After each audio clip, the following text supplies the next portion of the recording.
Bismillahirrahmanirrahim. Assalamualaikum warahmatullahi wabarakatuh. Alhamdulillah, sahabat-sahabat sekalian, kita kembali berjumpa. Semoga dalam keadaan sehat dan kemudian segala sesuatu dilancarkan oleh Allah Subhanahu wa taala. Baik sahabat-sahabat sekalian, kita kembali bertemu dan kemudian ada beberapa hal yang mungkin menarik untuk kita diskusikan di video kali ini. Jadi harapan saya sebenarnya adalah setiap video yang saya buat ini ada interaksi yang kita lakukan. Silahkan sahabat-sahabat berkomentar saja. Sesempatnya pasti akan saya balas dan kemudian kita akan berdiskusi lewat kolom komentar itu. Dan jika mungkin hal-hal seperti ini yang saya buat dianggap positif dan kemudian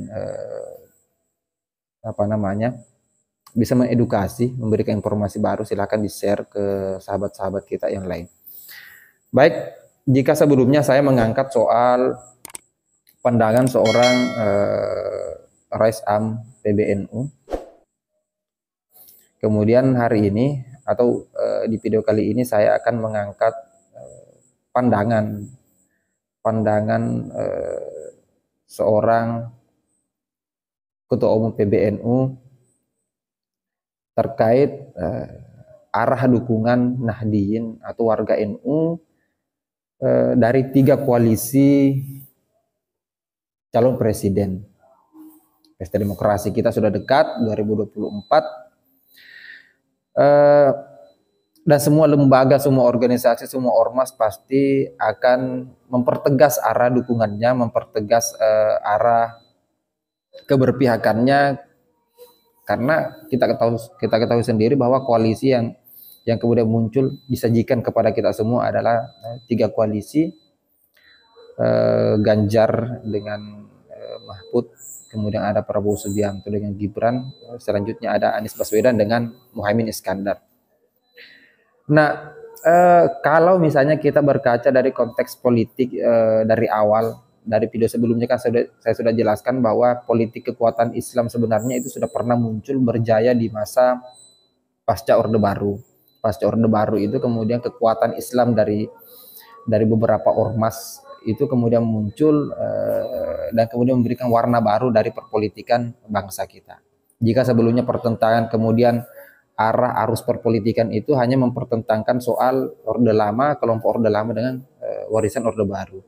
Nah, akhirnya Islam muncul dengan kekuatan baru yang mereka namai sebagai poros tengah, pertemuan antara beberapa kekuatan Islam di situ. Kemudian muncul figur Abdurrahman Wahid almarhum sebagai presiden keempat. Nah, perjalanan politik itu cepat, konstelasinya cepat, dan kemudian pergeserannya itu cepat. Pada masa setelah Gus Dur itu kemudian ada Megawati Soekarno Putri, seorang putri keturunan dari Soekarno. Setelah itu masuk di periode SBY, Susilo Bambang Yudhoyono sebagai presiden kita, itu kemudian 2 periode. Rasa-rasanya di semakin ke sini kondisi politik Islam itu, saya tidak ingin mengatakan bahwa mereka tidak utuh ya, tapi rasa-rasanya seperti itu. Mereka tidak utuh dan kemudian cenderung lemah. Nah, kalau kita ingin agak sedikit kritis memahami kondisi politik di Indonesia, maka saya ingin mengajak sahabat-sahabat untuk berdialog atau berdiskusi. Kita ini adalah masyarakat di Indonesia itu mayoritas adalah Muslim, mayoritas Islam. Tapi kita lihat sendiri kondisi partai-partai politik itu hanya beberapa partai saja yang kemudian memberikan label Islam pada partainya. Kita ambil contoh misal PKB, PKS, P3, PAN, Partai Umat mungkin belakangan muncul dengan jargon keislaman. Belum lagi misalnya partai-partai lokal Aceh. Nah, tapi sebagian besar dari partai-partai itu tidak memberikan label Islam kepada partai mereka. Nah, maksud saya ada apa? Padahal dari setiap kontestasi yang kemudian lahir, setiap pemilihan presiden selalu yang kemudian diangkat di permukaan bahwa mereka adalah representasi dari Islam. Nah, tentu saja belum ada presiden kita di Indonesia ini yang kemudian berasal dari mohon maaf dari non muslim. Nah, ada apa dengan kondisi-kondisi seperti itu? Apakah memang tidak ada peluang yang kemudian diberikan kepada mereka yang bukan beragama Islam atau seperti apa? Kita tidak tahu, bahwa saya pikir demokrasi kita ini terbuka untuk siapa saja tanpa harus melihat apa agamanya dan lain sebagainya. Tapi yang menjadi catatan adalah ada beberapa kelompok yang kemudian tidak akan pernah rela dan restu ketika yang maju dan muncul di permukaan adalah orang-orang yang bukan beragama Islam. Kita masih ingat mungkin peristiwa 2017 pada saat pertarungan di DKI, pertarungan Anies Baswedan dengan Ahok ya. Kemudian Ahok ini adalah orang yang bukan Islam ya, dia non. Kemudian ada pernyataan-pernyataan yang kemudian dilontarkan di Pulau Seribu, dipelintir dan dipelesetkan oleh beberapa kelompok, hingga akhirnya memunculkan reaksi Islam yang kemudian bermuara di Jakarta pada saat itu, memunculkan berapa jumlah puluh ribu sampai jutaan masyarakat Muslim itu kemudian melakukan aksi bela Islam. Nah, itu hanya sebatas pengantar saja dari pembahasan dari apa yang saya mau perdengarkan kepada sahabat-sahabat. Ini ada cuplikan video dari Ketua Umum PBNU memberikan statement soal kehati-hatian warga Nahdien menentukan sikap pada memilih calon presiden 2024. Kita dengarkan bersama-sama dulu. Loh, ini penting loh Pak, jangan sampai penjenengan ini diajak-ajak orang untuk konsolidasi, untuk merebut posisi politik di negara ini, yang nanti tujuannya supaya di situ kalau dia berhasil jadi, dia bisa ngerampok untuk uangnya dibagi-bagi dengan orang NU misalnya begitu. Tuh jangan sampai. Kalau kita mau memilih pemimpin, memilih apa saja, ya harus memilih yang terbaik untuk bangsa dan negara. Jangan cuma mikir kepentingannya NU tok.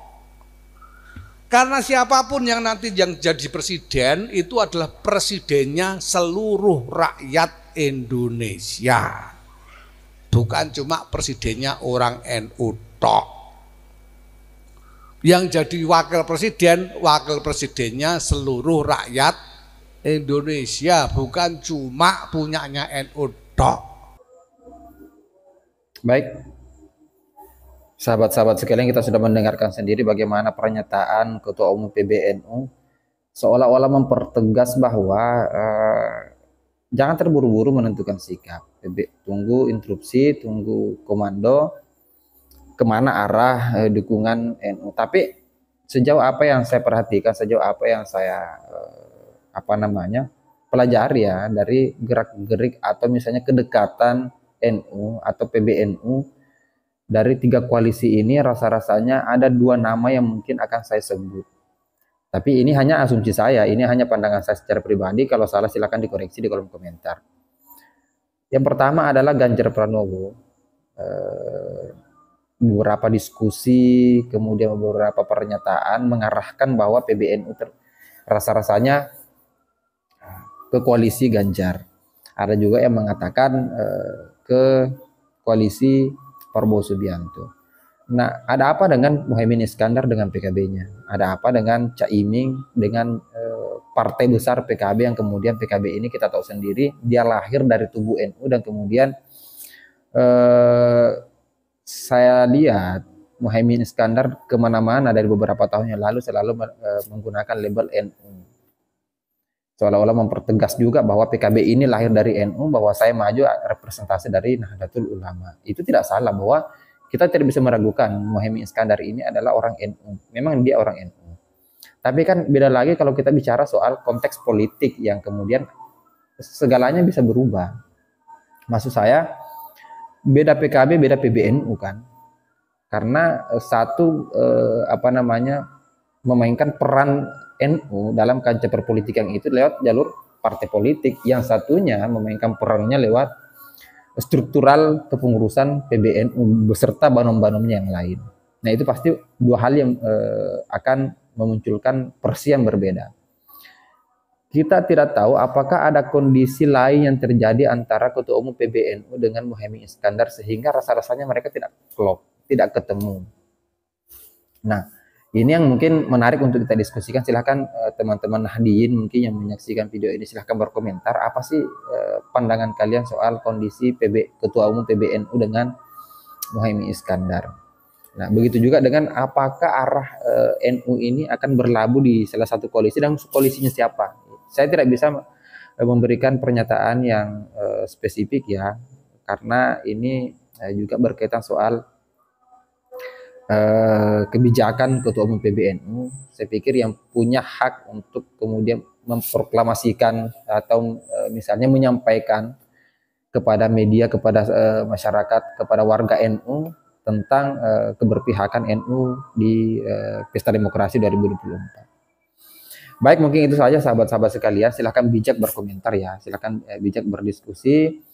Kita diskusi di kolom komentar apapun modelnya, sebisa mungkin itu bijak. Mau kalian pro dengan saya, tidak pro dengan saya, silahkan. Kemudian ada pernyataan-pernyataan mungkin dari saya yang dianggap bahwa saya keliru, silahkan dikoreksi. Baik, mungkin itu saja sahabat-sahabat sekalian. Akhir kata, wallahul muwaffiq ila aqwamit thoriq. Assalamualaikum warahmatullahi wabarakatuh.